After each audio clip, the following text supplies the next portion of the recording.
কিন্তু খারাপ কাজ করলেই কি মানুষ খারাপ হয়ে যায়? কিন্তু না। আমি যেতাম তখন ভিক্ষা করতে, অনেক, অনেক কথা বলতো।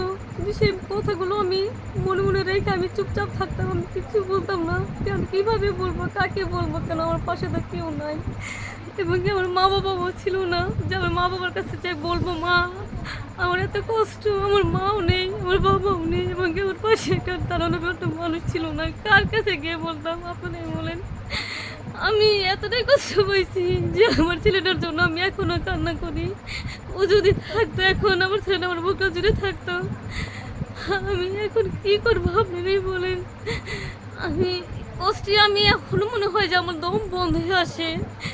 আমি কাজ করতে গেলে অনেক, অনেক কথা বলে যে মেয়েটা আগে ভিক্ষা করতো, হ্যান করতো, ত্যান করতো, এই মেয়েটা ভালো না। এই মোটে এমুক, অমুক এসব কথা শুনতে, শুনতে আমি আর পারতেছি না। আমার কাছে এখন মনে হচ্ছে কি যে এরকম মরণ হলো মনে হয় ভালো। যে মানুষের কটু কথা শোনার চেয়ে।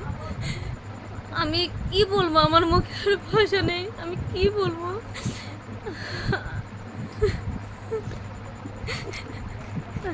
যাক আপু, কান্না করবেন না।